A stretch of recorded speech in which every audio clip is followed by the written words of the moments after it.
Homeopathy ১৭৯৬ YouTube চ্যানেলে আপনাকে স্বাগতম। আশা করি ভালো আছেন। কেন্ট রেপার্টরি আলোচনার অংশ হিসেবে আজ পেজ 6 থেকে আলোচনা শুরু করছি।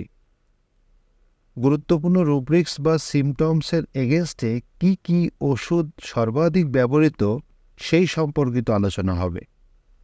তা পেজ 6 থেকে আজ আমরা দেখব গুরুত্বপূর্ণ রুব্রিক্স বা সিমটমস কি কি। এখানে আছে ক্লোজিং আইস অন, অর্থাৎ চোখ বন্ধ করলে বিভিন্ন দুশ্চিন্তা মাথায় চলে আসে। তাহলে আমরা কার্বোভেজ ওষুধটা ভাবতে পারি বা এটা ব্যবহৃত হয়। তারপরে একটা রুব্রিক্স আছে কয়শন আফটার, অর্থাৎ সেক্স করার পরে যদি কেউ দুশ্চিন্তাগ্রস্ত হয়ে পড়ে বা উদ্বিগ্নতা কাজ করে তাহলে সিপিয়া সাইলেসিয়া ওষুধটা সর্বাধিক ব্যবহৃত এবং ভালো কাজ করে। তারপরে এখানে আছে কোল্ড ড্রিঙ্কস এমএল, অর্থাৎ ঠান্ডা পানীয় খাওয়ার পরে যদি তার দুশ্চিন্তা উৎকণ্ঠা কমে যায় তাহলে অ্যাকোনাইট এই ওষুধটা ব্যবহার করতে পারবো আমরা। তারপরে এখানে আছে যে conscience of as if guilty of a crime, অর্থাৎ কোনো অপরাধ বোধ, এটা যদি ভিতরে ভিতরে কুড়ে কুড়ে খায়, যে অপরাধ বোধ ভিতরে ভিতরে আসে বা বিবেক জাগ্রত হয় যে আমি এই কাজটা কেন করলাম, মানে ভিতরে ভিতরে একটা অপরাধ বোধ কাজ করে, তাহলে কি কি ওষুধগুলো আমরা ব্যবহার করতে পারবো সেটা এখানে কিন্তু কনসাইন্স অর্থ হচ্ছে বিবেক, মোরাল, ইথিক্স, এরকম যে নৈতিকতা জাগ্রত হলে মানে অপরাধবোধ যদি দেখা দেয় ভিতরে, তাহলে আমরা এই অরাম মেটালিকাম ওষুধটা ভাবতে পারবো, সরিনাম ওষুধটা ভাবতে পারবো। তারপর আছে কন্টিনেন্স প্রলংড ফ্রম, অর্থাৎ দীর্ঘদিন আত্মসংযম, মানে আত্মসংযমের ফলে যদি কোনো অসুখ বিসুখ সৃষ্টি হয়, উৎকণ্ঠা বাড়ে, তাহলে কোনিয়াম ম্যাকুলেটাম ওষুধটা আমরা চিন্তা করব। কন্টিনেন্স প্রলংড ফ্রম মানে আত্মসংযম, দীর্ঘদিন আত্মসংযমের পর যদি কোনো দুশ্চিন্তা বা কোনো ধরনের শারীরিক কমপ্লেক্সিটি দেখা দেয় তাহলে কোনিয়াম ওষুধটা আমরা ব্যবহার করব। তারপর এখানে আছে যে ক্রাউড ইন এ, অর্থাৎ কোনো জনাকীর্ণ এলাকায় বা অনেক লোকজনের মধ্যে গেলে দুশ্চিন্তা বাড়ে, উৎকণ্ঠা বাড়ে, তাহলে এর ওষুধগুলো হচ্ছে অ্যাকোনাইট, অ্যাম্ব্রাগ্রিসিয়া, আর্জেন্টাম নাইট্রিকাম, পালসেটিলা। তারপরে আছে ডার্ক ইন হচ্ছে অন্ধকার ঘরে বা অন্ধকারের ভিতরে গেলে দুশ্চিন্তা বাড়ে। Berberis vulgaris, calcarea carbo veg, causticum, lycopodium, medorrhinum, natrum mur, phosphorus, pulsatilla, stramonium, tuberculinum. তবে এইখানে সবচেয়ে গুরুত্বপূর্ণ হচ্ছে লাইকোপোডিয়াম, ফসফরাস, স্টামোনিয়াম, যে অন্ধকারে গেলে বা অন্ধকার ঘরের ভিতরে থাকলে তার উৎকণ্ঠা বা দুশ্চিন্তা বাড়ে। তারপর ডেথ অফ, মৃত্যু নিয়ে তার দুশ্চিন্তা, যে আমি মারা যাব না তো, এরকম সবসময় মৃত্যু নিয়েই সে দুশ্চিন্তা করে, তাহলে এই ক্ষেত্রে আর্সেনিক অ্যালবা আর নাইট্রিক অ্যাসিড সবচেয়ে গুরুত্বপূর্ণ। তার সাথে আছে ক্যালকেরিয়া কার্ব, সিমিসি ফিগার, এসিমোসা, ন্যাক্স ভূমিকা, ফসফরাস, প্লাটিনা, এগুলো আছে। তারপরে আমরা আরও কিছু গুরুত্বপূর্ণ রুব্রিক্স দেখার চেষ্টা করছি। সবগুলো তেমন আসলে গুরুত্বপূর্ণ না, এজন্য আমি আলোচনা করছি না। এই যে এখানে আছে ফেয়ার উইথ, মানে উৎকণ্ঠার সাথে ফেয়ার, ভয়, এরকম থাকলে aconite, arsenic alba, Causticum, Ignatia, এইগুলো ওষুধ। তবে এখানে সবচেয়ে গুরুত্বপূর্ণ হচ্ছে কস্টিকাম, আর্সেনিক, অ্যাকোনাইট, এই তিনটা ওষুধ। মানে ভয়, ভীতি বা উৎকণ্ঠা, দুশ্চিন্তা, এরকম জিনিসগুলো থাকবে।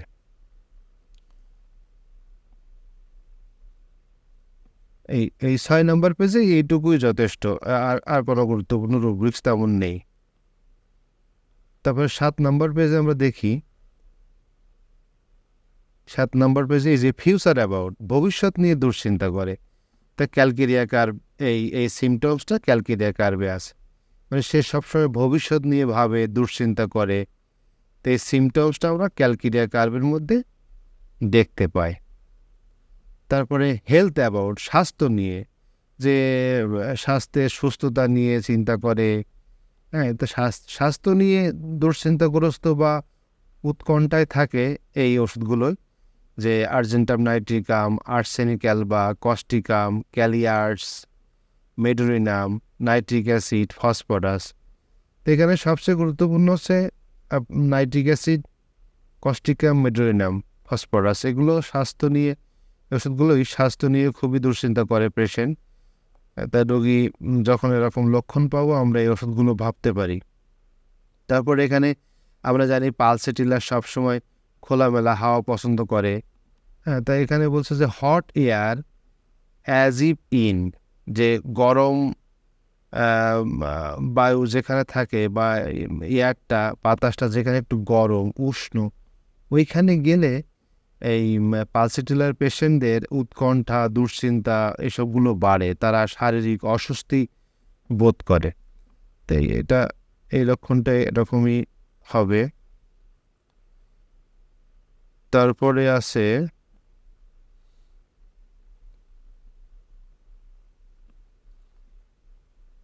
এখানে motion from downward motion, borax, মানে এই নাগরদোলায় যখন আমরা উপরে উঠে আবার নিচের দিকে নামতে যাই, যেই নিচের দিকে নামতে যায় সেই কিন্তু বোরাক্স পেশেন্টদের খুবই অস্থিরতা কাজ করে, উৎকণ্ঠা কাজ করে। অর্থাৎ ডাউনওয়ার্ড মোশনের দিকে, নিম্নগামী, উপরের থেকে নিচের দিকে ধাবমান এই গতি, এর ক্ষেত্রেই যদি উৎকণ্ঠা, দুশ্চিন্তা বাড়ে, তাহলে বোরাক্স জেলসিমিয়া ওষুধটা আমরা ভাবতে পারি। অর্থাৎ উপর থেকে নিচের দিকে নামতে গেলে যদি তার উৎকণ্ঠা, দুশ্চিন্তা বা শারীরিক কোনো ধরনের বুক ধড়ফড় করে বা অন্য কিছুই হয়, তাহলে আমরা বোরাক্স ভাববো। কেন্ট রেপার্টরি থেকে আমরা এগুলো গাইডলাইন পাচ্ছি।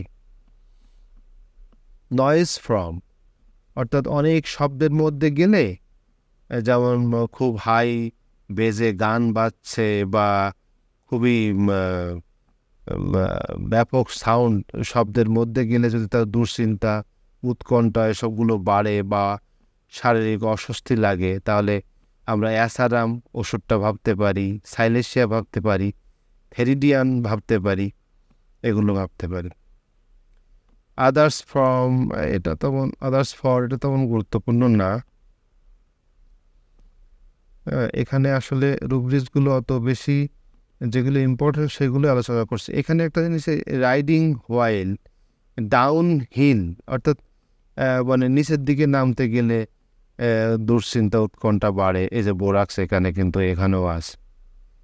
তাহলে 7 নম্বর পেজে এই কয়টা সিমটম দেখলে আমাদের হবে। এবার 8 নম্বর পেজ থেকে আলোচনা করছি। রকিং ডিউরিং, মানে দোলনায় চড়ার সময়, এটাও কিন্তু সেই বোরাক্সের আলোচনায় হচ্ছে এখানে, যে দোলনায় চড়ার সময় যদি মানে উপর থেকে উপরে উঠে নিচের দিকে নামে, দোলনা তো একবার উপরে ওঠে একবার নিচে নামে, তা সেই ক্ষেত্রে নিচে নামার সময়ও কিন্তু ডাউনওয়ার্ড মোশন, সেই বোরাক্স ভালো কাজ করে ওষুধটা। তারপর আছে সিটিং হোয়াইল, বসার সময়। এখানে একটা জিনিস আছে যে বেন্ট অ্যাংজাইটি সিটিং, মানে উৎকণ্ঠা ঝুঁকে বসলে, যদি কেউ ঝুঁকে বসে তাহলে তার উৎকণ্ঠা বাড়ে। তো এটা রাস্টক্সে আছে, এই সিমটমসটা অত গুরুত্বপূর্ণ না, তারপরেও এটা। স্লিপ বিফোর, ঘুমের আগে, এই অন গোয়িং টু স্লিপ, শুতে গেলে মানে ঘুমাতে গেলে উৎকণ্ঠা, দুশ্চিন্তা বাড়ে। মানে ফার্স্ট স্লিপ রেস্টলেস, মানে ঘুমাতে যাওয়ার প্রথম 1 ঘন্টা, আধা ঘন্টা খুব অস্থিরতা কাজ করে, ঘুম আসে না। এই লক্ষণটা কিন্তু কস্টিকামের মধ্যে আছে, কস্টিকাম ওষুধে আমরা এটা আছে। আর ডিউরিং, এই যে স্লিপ ডিউরিং, ঘুমের সময়, মানে মিড নাইট অ্যাগ্রাভেশন, এই যে আর্সেনিক অ্যালবা, মধ্যরাত্রে বা ঠিক দুপুরবেলায় যদি দুশ্চিন্তা, উৎকণ্ঠা, কোনো ধরনের শারীরিক অস্বস্তি থাকে, তাহলে আর্সেনিক অ্যালবা আমরা ভাবতে পারি। হ্যাঁ, এসবগুলো আছে। তারপরে এখানে আছে স্টুল বিফোর, স্টুল আফটার। এটা কিন্তু খুবই গুরুত্বপূর্ণ, যে পায়খানা থেকে আসার পরে উৎকণ্ঠা, দুশ্চিন্তা, শারীরিক অস্বস্তি বাড়ছে। ন্যাট্রাম সালফ খুবই গুরুত্বপূর্ণ ওষুধ এটা, যে স্টুল আফটার অ্যাগ্রাভেশন, হ্যাঁ, মানে পায়খানা করে আসার পরে তার উৎকণ্ঠা, উদ্বেগ, শারীরিক অস্বস্তি কাজ করে। তারপরে এখানে আছে স্টর্ম ডিউরিং এ থান্ডার। আমরা জানি ফসফরাসে বজ্রপাতের ভয় আছে, তো এটাও তাই, যে স্টর্ম ডিউরিং এ থান্ডার, বজ্রপাতের ঝড়, বজ্রপাতের সময় দুশ্চিন্তা, উৎকণ্ঠা বাড়ছে, এই ফসফরাস ওষুধে এটা আছে। তারপর আছে সাপার আফটার, রাতে খাবার পরে বাড়ছে। রাতে খাবার পর এরকম যদি কারোর উৎকণ্ঠা, দুশ্চিন্তা বাড়ে বা শারীরিক অস্বস্তি থাকে, তাহলে আমরা নাক্স ভূমিকা ওষুধটা দিতে পারি। চমৎকার কাজ করতে, মাদারও ভালো কাজ করে, 200 পাওয়ার ভালো কাজ করে। তারপরে এখানে টাচ অফ, মানে স্পর্শ করলে উদ্বেগ, উৎকণ্ঠা বাড়ে, অস্বস্তি বাড়ে, এটা আর্নিকা মন্টেনায় আছে, আর থুজা অক্সিডেন্টালিস এই লক্ষণটা আছে। টানেলিন, অর্থাৎ কোনো সুড়ঙ্গের ভিতর দিয়ে যখন কোনো বাস যায় বা কোনো ট্রেন যায়, ঠিক তখনই উদ্বেগ, উৎকণ্ঠা, দুশ্চিন্তা বা শারীরিক অস্বস্তি কাজ করে। স্ট্রামোনিয়ামে এই লক্ষণটা আছে, মানে সুড়ঙ্গের ভিতর দিয়ে, যেমন এখন বিভিন্ন টানেল তৈরি হচ্ছে, এই টানেলের ভিতর দিয়ে যদি কোনো যানবাহনে যাওয়া হয়, তাহলে এটা কাজ করে, মানে উদ্বেগ, উৎকণ্ঠা কাজ করে। স্ট্রামোনিয়াম তখন দিতে হবে ওষুধটা।